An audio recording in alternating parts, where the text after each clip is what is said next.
Okay, file formats. This is another little subject that's a little bit hard to explain, but I'm just going to talk to you about the ones that us digital scrapbookers might use.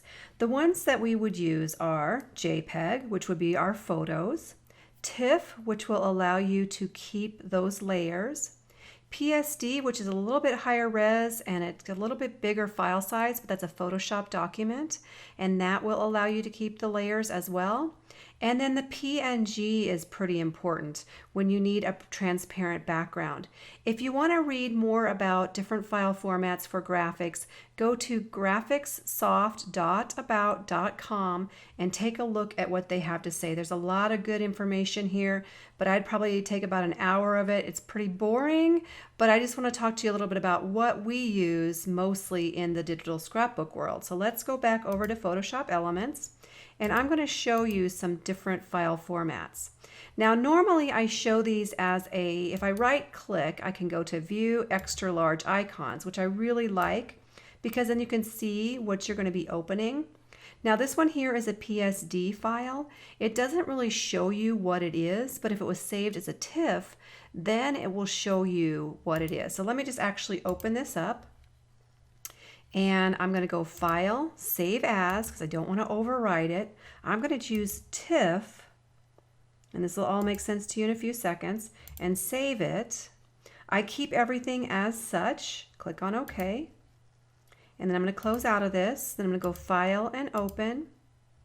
And now you see that this TIFF, you can see that. It's going to be a smaller file size, and it's also going to keep all those layers. So a lot of people do save their stuff as TIFFs, but then there's a lot of people that save it as a PSD. It's kind of your preference. If I hover over the top of this one, you see that the size is 10 megabytes. If I hover over this one, it's going to be a lot smaller. Where is it? Oh, it's 12 megabytes. That's really interesting. Normally it's smaller, so I'm not really sure. Maybe let's just open this up and see. We still have the layers, so basically it kind of just fooled me. Usually it's a little bit smaller, I believe. So let's go back in here. I'll hover over the top and make sure. Let's see here. Let's right click and choose Properties. Okay, that'll give us a little bit more insight. So it does still say 10, that's a PSD file. I can come in here, right click and choose Properties from my list of drop downs, and that is at 12%, or at 12 megabytes. So let's just go in and let me look at this. Right click and Properties, and this is a 3.86, and this is a PNG file, so you can find out what kind of file it is by right clicking and going into your Properties. Another way of seeing what kind of file format it is right clicking, and I don't know if this works on all PCs and all Macs, but let's go into Detail. Instead of viewing as an extra large icon, I'm going to view it as a detail, and then it will show you all the different types. So we have JPEG, PNG, that will allow transparency, and what I mean by that is if I open up a PNG file, you are going to see those little pixels behind there. That's the transparent background. The cool thing about this is let's just open up a JPEG here. Let's open up this piece of paper. And this is from Karen from Snickerdoodle Designs, Color Outside the Lines. This is a piece of paper. It is a JPEG. See how it has .jpeg as part of the file name? Then we can take this PNG file, which saves the transparency, drag it and drop it onto our page, and it will show no white in that background, which is so cool. So this is a PNG file, PNG, Portable Network Group, I think is what it stands for. I'm going to go to File and Open. I'm going to actually open up this PSD file, and it does have layers. So JPEGs do not, but PSDs and TIFFs do have layers, and you can drag these into the page. Oops, I just let's go escape that one so I don't make it all different proportions.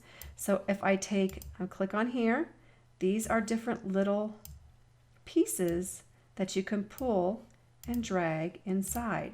And those Tiffs and PSD files allow for those layers. It's also transparent. See that? So I can also bring in a photo. I could place a photo or drag and drop a photo.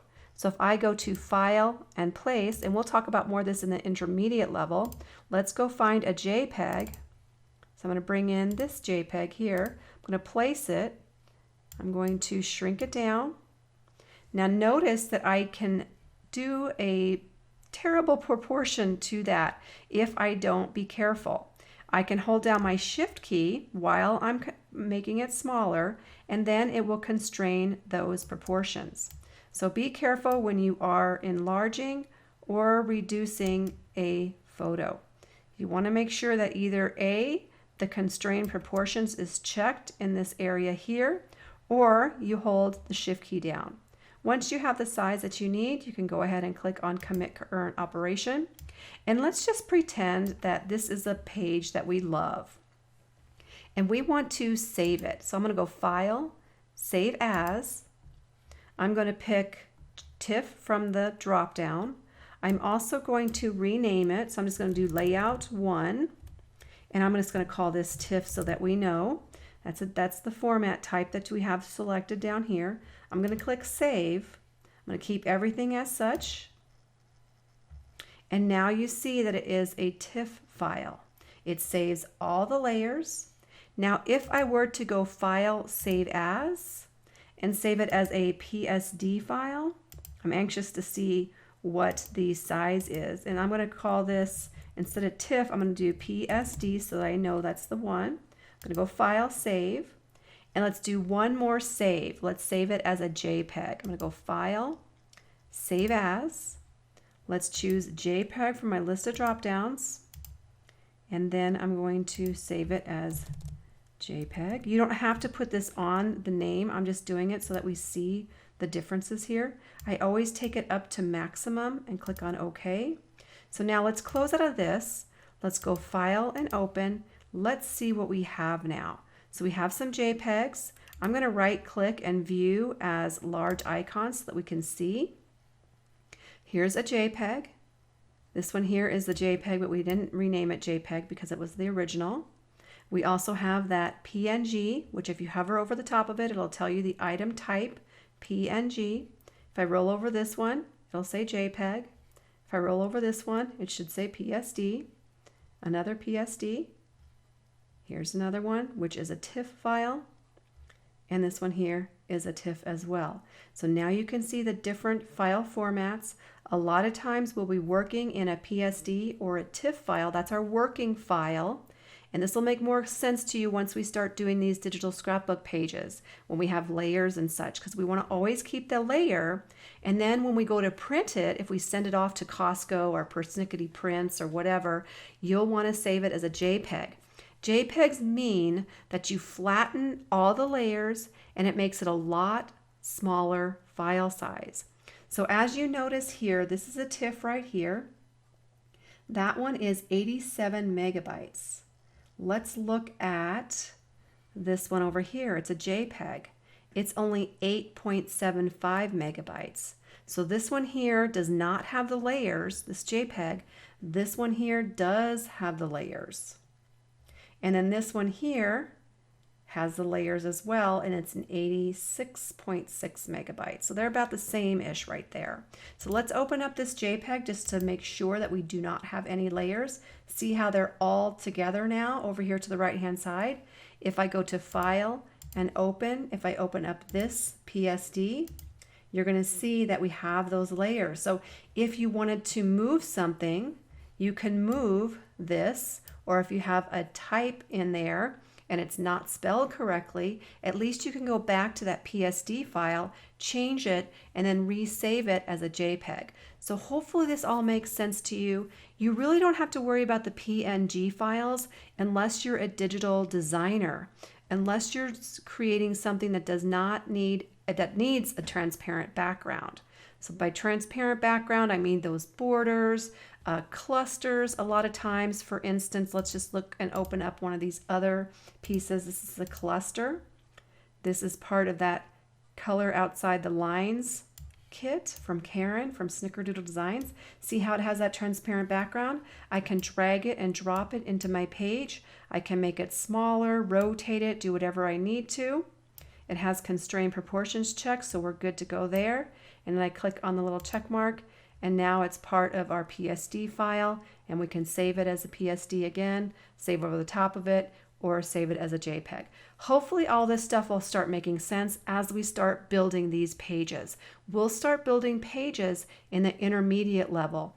The first introduction and most part, or probably part of the intermediate, we're still working on learning about these tools and how to use them and how to manipulate your photos. Then we'll start putting pages together. I know that you're anxious about putting pages together, but we need to learn all the basics of layers, tools, menus first, and then we could put it all together and create beautiful pages.